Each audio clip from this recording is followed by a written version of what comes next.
She's a fashion blogger, model, and entrepreneur. She's amazing. The latest tips on fashion, beauty, wellness, travel, and her lifestyle. And now, here's the founder and creator of Not Basic Blonde, Olasha. Hi, Wendy. I'm so glad to have you on my podcast and so honored. Thank you so much for having me. It's great to be here. Thank you so much for being my guest. And you've been such a legend, working with so many superstars. You would love to know, how did you start your career and what's the secret of your success? Oh, thank you so much.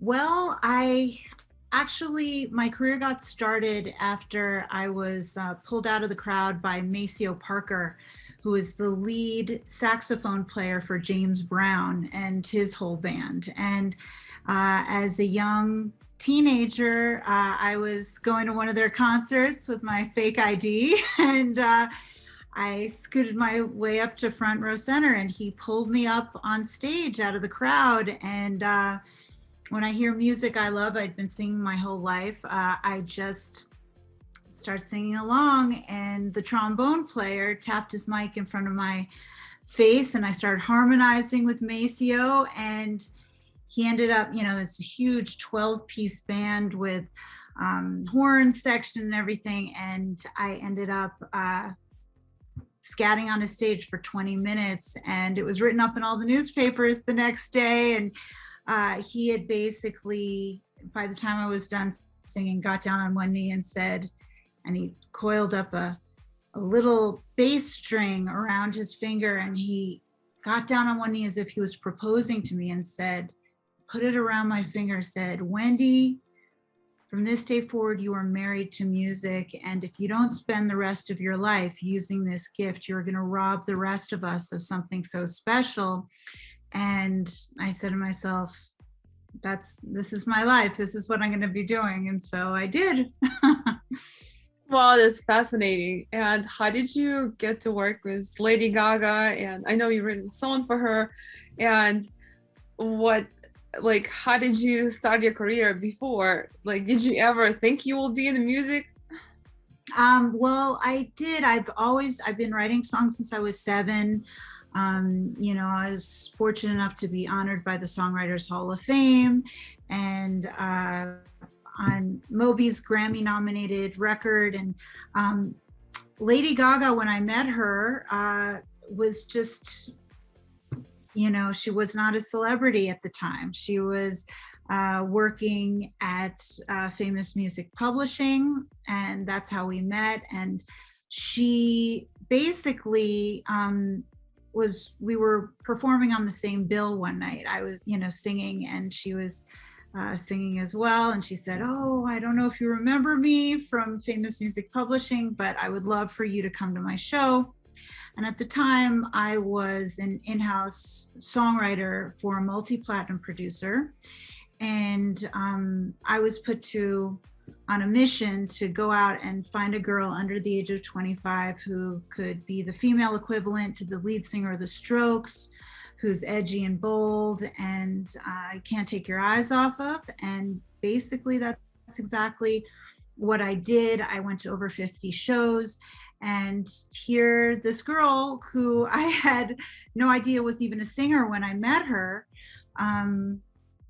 ended up opening, being on the same bill as I was. And so I saw her perform, and I'd been working on music with this producer in advance of that. And a lot of these songs were songs that we said, okay, well, we want to get the right artist to perform these songs. And I said, she might be this artist. And she had this incredible it factor, even when it was a room full of a few hundred people, she was singing to the back of the stadium and had just the confidence of a lion.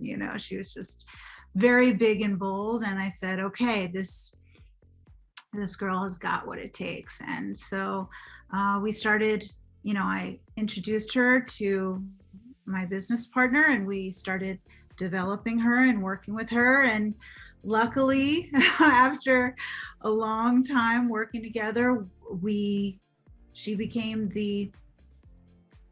biggest star in the world. She is iconic. She's got, you know, millions of, if not billions of fans all over the world. And we're so fortunate that it became a billion-dollar brand that changed pop culture and history. And I'm so proud to have been the first person in that line of, you know, people who went on to help create this global brand.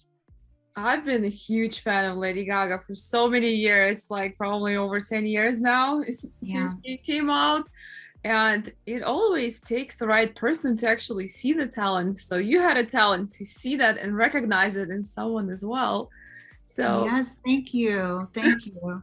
Yeah, you know, it was quite a process because when I first looked, you know, when I first saw her concert, it was a very different genre of music and styling, and her name was Stephanie Germanata. So it was a whole big process to get to where we are now. And I just feel very blessed that I got to be an integral part of that. I can't even believe that I'm talking to someone who actually is a part of it, like, because she is such a huge, like, worldwide celebrity that anyone knows her in any country of the world. Yeah, and it's really awesome. It's so cool. More than anything, you know, when you think of an idea and then put it into action and watch it actually develop throughout the world, that, you know, little baby grandparents and all, you know, people of all ages, genders, you know, ethnicity, it's really exciting. It's really exciting, and it makes you feel like anything's possible. So true. And for someone who is dreaming to be recognized, world recognized artist, what are the main qualities you're looking for? Like, what are the main qualities they need to have? There are definitely, you know, it's interesting because everyone's like, oh, you know, so many people have so much talent. And I disagree with that completely. I mean, I may be a bit of a talent snob, but I think when you're really in it and you really, you know, when you've been writing songs since your whole life and you know, are a singer and performer and you really know your craft, it is very easy to identify the people who can consistently show up and perform in a way that is, it's not just a fluke that one night they had a great show. It's every single time. It is magic that comes out of their mouths, and the performance and the presence. I mean, it's like when you're in the presence of a star, it is not the same thing as a normal person. You know, there are some stars that are, you know, very approachable and whatnot, but there is this greatness and this larger than life thing that happens. And especially, you know, when there's true talent. I mean, not only Lady Gaga, but other artists that I've had the fortune of either opening up for, working with, knowing very well. I mean, to me, Gavin DeGraw is one of the greatest male singers of all time. I know him and adore him. He's a wonderful person.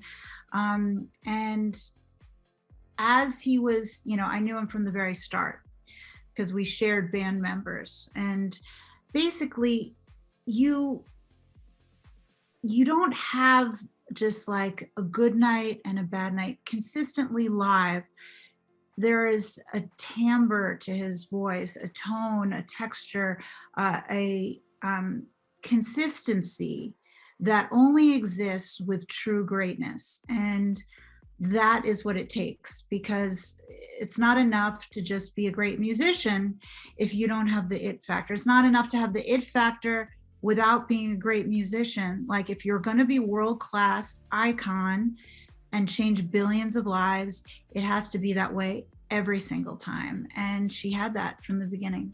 So true. She's like very bright, and especially in that movie, The Star Was Born with Bradley Cooper. It was an incredible movie. Like, I watched it a few times because I really loved it. She played it so It was like so real how she played it. Well, they incorporated a lot of our true story together into that movie. So although it was a classic film and a remake, they incorporated a lot of true details, which, you know, I'm sure was a very cathartic experience for her, I would imagine. Wow. I guess, what do you think of future of our music right now, nowadays? I know we have a lot of hip hop, R&B, we have pop stars, but they're not as recognized and not as bright stars like Elvis, with Lady Gaga and Marilyn Monroe. Yeah, there's big legends now.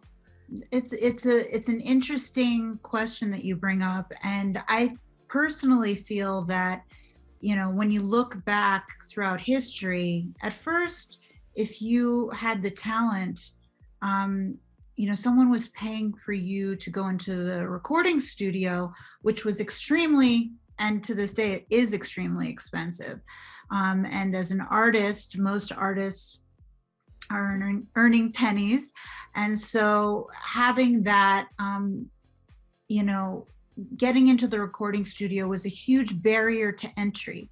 Now it's become so affordable, everyone can do it on their computer and get world-class results, that the craft of songwriting, which is the most important part of the process, has been diminished greatly. And so people don't have that same sense of the craft, understanding what's going to make a great song, how is it going to get on the radio, what are, you know, there's certain times, like, people don't realize you have to get to the chorus between 35 seconds basically in order for it to fit into a certain radio format.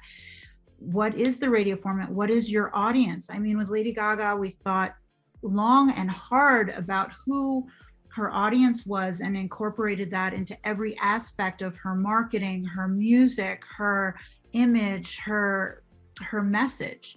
And I think these days, the music industry has done quite a number on the artists, you know, in terms of, I guess that's always been the case, where there's been some financial problems, but now that they're streaming, you know, artists get I believe it's 0.007 of a penny for each stream. So you're getting something along the lines of, for 100 million streams, something like $7,000. So when it's 100 million streams, you've got to say to yourself, how, you know, how am I going to get to the other side where I can support myself as an artist, where, you know, artists out there can, you know, really thrive and flourish? And the answer has been sort of like, as we see with Lady Gaga, she's really focused on movies more, and touring, obviously, during COVID and other sources of income have stopped. But to answer your question, the barrier to entry was way greater previously, and so these stars came to the forefront, and there was a focus because there were fewer options. Now there's a huge plethora of talent, but the you know, the cultivating and, you know, the development and curation of those artists is much it's much smaller than it used to be. So getting to the front of the line is much more difficult than it used to be. And that's why we don't have the big stars that we used to. So true. Now it's like anyone can write a song, post it on iTunes or Spotify, and basically be an artist and be considered as an artist. And then if you have a social media following on the top of it, then it's even easier. So yeah. And, you know, they can use new tech. Well, it's not new technology anymore, but compared to the days of Elvis, you know, auto-tune and all of these things, where if they don't actually have the talent live, they can manufacture it.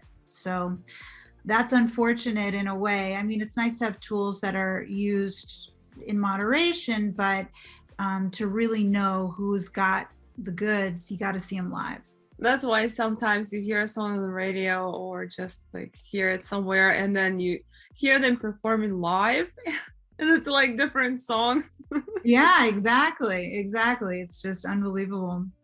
Would you like to share any tips for aspiring writers and singers, how they can become successful? Well, I would say that these days, in terms of record labels, I mean, I think that record labels are going into the Web3 space, and I think that NFTs are going to be more crucial than ever for artists. Right now, we're sort of at the beginning stages of what it's like for, visual artists, but music is, I believe, going to surpass even just visual representations for NFTs. So when that happens, I think there's going to be a huge paradigm shift in how artists get paid, how, I think they're going to go to the top of the food chain instead of right now the labels are at the top of the food chain because they have the money, they have the power, they're the gatekeepers. They can choose whether or not you will be famous based on how much money they're going to invest. And now artists who have great work, create great followings, are truly creative and innovative, are going to have a chance to make royalties that aren't 0.007th of a cent anymore. They're going to get real money. And I believe that's going to be a great way for artists to break. Other ways for artists to break, I think it's so important that people really focus on their craft. It is one thing to understand, what's popular now, but if you're only writing for what's popular now, you're going to have no idea what's going to be popular in 8 months, 9 months. And at least in the record label system, the major label system, it takes 9 months for your album to get released, minimum. So what's popular now probably will change within the year. And so I think it's really important for you to do things that are classic and that are very authentic to who you are. Like, let your authenticity shine. Let the things that are very unique about you shine. And there are moments where you can do what's trendy and cool for a commercial music or for ad campaigns or television or film. That's fine. But if you're trying to identify yourself as an artist, you have to look at yourself as a product and be very objective about what makes me better or more saleable than any other artist? What makes me unique? What gives me an edge? Why is someone going to buy my record instead of someone else's? Especially when these days music is free because everything is illegally downloaded. Why are people going to buy tickets to my concert? What makes a song great? Like, you have to be objective enough to really have enough self-criticism to understand what your strengths and weaknesses are, and only take criticism from people who you respect in your industry. You might love your mom or your friend or your whoever, but if they're not in your industry and they don't have that knowledge base firsthand, if you wouldn't want to trade places with them, you shouldn't take advice from them. You should only take advice from people you'd want to trade places with. And that is Chris Voss taught me some of that. He's the FBI hostage negotiator, and I'm actually at his house right now. This is his book. Never split the difference. Oh, wow. Anyway, he gave me, yes, I'm very proud. But it's one of those things where you want to be able to only take advice from people that you'd want to trade places with, who have experience in your category. This is actually the best advice ever, because there are so many people that are not in your category, don't share the same dreams or values, and they try to give you advice, and it even makes you feel worse because they're not on the same page with you, but they don't really get you. and you may love them. They may be amazing at advice in in relationships and this and that, but if you wouldn't trade places with them in your business category, do not take business advice from them. And also, you've done modeling as well. How did you decide to do that? Well, I've been modeling since I was very young. However, most of the modeling I've been doing, like I did over the course of sort of, I'd say, my 20s and 30s, in my 20s, I was doing it very seriously, with my agency and whatnot. But, and I got to work with the biggest designers in the world. I was so lucky to have worked with Donna Karan, for example, and lots of other big designers. But basically, after that, I really wanted to focus more on music. And luckily I did, because I have had a wonderful career in the music industry, touring around the world and opening for people like Jack White and Sheryl Crow and a countless amount of people. But during the pandemic, I was like, oh my God, the studios are closed because there are no windows in the studios and you're touching buttons and it's not, pandemic friendly, as they say. The touring stopped. And so I said, okay, what's a great activity? And I'd used modeling those years to promote my music. But now I said, you know what, I'm just gonna model, and it's not gonna be promoting my music, I guess my focus on it really took off, and I was on over 10 magazine covers in the last year and a half, and I've got another one coming up, and I walked the runway for New York Fashion Week, Paris Fashion Week, Milan Fashion Week, in Abu Dhabi for Forbes fashion show alongside Tyra Banks and Paulina Porizkova and these crazy, beautiful supermodels. So I feel very blessed to have been able to do these things where most models work their whole lives to go to Paris Fashion Week and New York and Milan and all of these things. But I've had the privilege of experiencing that in the last year and a half, 2 years. So I'm very grateful. It came sort of as a shock that, I'm not the 20-year-old that I once was. So I certainly didn't expect this to happen, but luckily the opportunities came and I couldn't say no. So it's been amazing. Some of the designers I've been modeling for, in particular, Sima Collection, who is a wonderful designer based out of Beverly Hills. Haute couture all the way, gorgeous gowns. Jordana Gelhausen, L'Oréal Paris, Atelieria. So many great designers that I've been fortunate enough to work with. So I've really loved this experience. Wow, I love it. I admire you. Oh, thank you. I've done modeling as well since I was 13. I do it now occasionally, but not as full-time anymore. But I still do. And I've done New York Fashion Week, Atlanta Fashion Week as well. Oh, wonderful. Yeah. Beautiful. It doesn't surprise me. Thank you. And definitely modeling industry has changed over years. And now it's totally flexible and it's totally open to any ages, any sizes, any height, because before it was very strict and I had a hard time getting in some agencies because I was in between sizes 2 and 4. Yeah, I understand.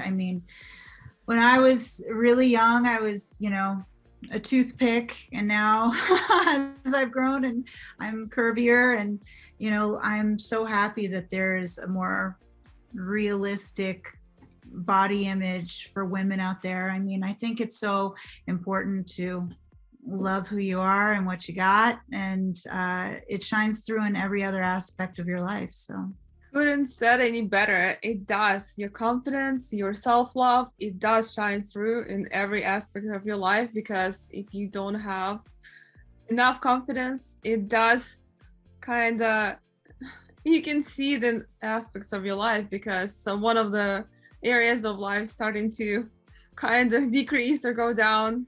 And as far as getting worse, sometimes when you feel bad about yourself, when you get bad moments, as far as like when you don't feel like yourself, then sometimes you're not at your best. So yeah, it's important for the way you communicate, even with friends, through business, whatever it is, it's really important. So when pop culture or the modeling industry, the music industry starts to accept different types, different styles, I think it's really important for us as women in particular to embrace that and be so happy that culture is changing with us. Yeah, absolutely.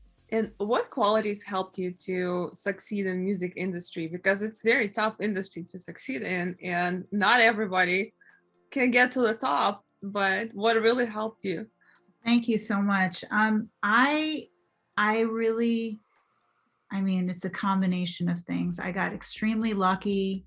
After I was discovered by Maceo Parker, the fact that the press instantly gathered around and wrote me up in all of the newspapers, that was huge. And all the, nightclubs took notice of that press.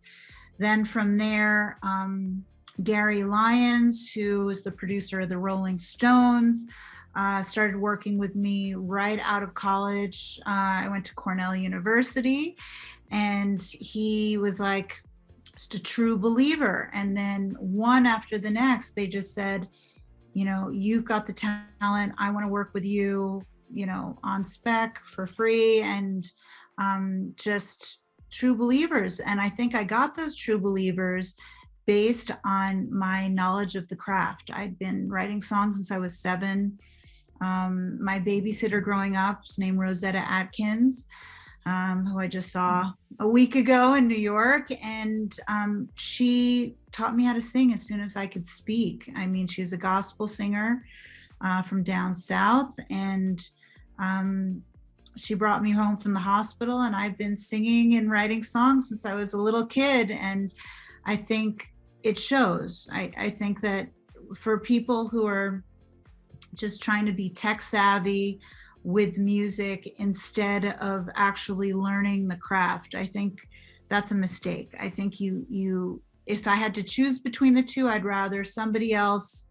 Luckily I do know both, and I am tech savvy as well when it comes to music production. But it's very important that people understand what's going to make a great song, what is going to have 30,000 people singing your song, the chorus of your song back to you. And experiencing that, touring through Europe, places I'd never been before, and out on stage, and and having tens of thousands of people singing back the choruses of my songs back to me.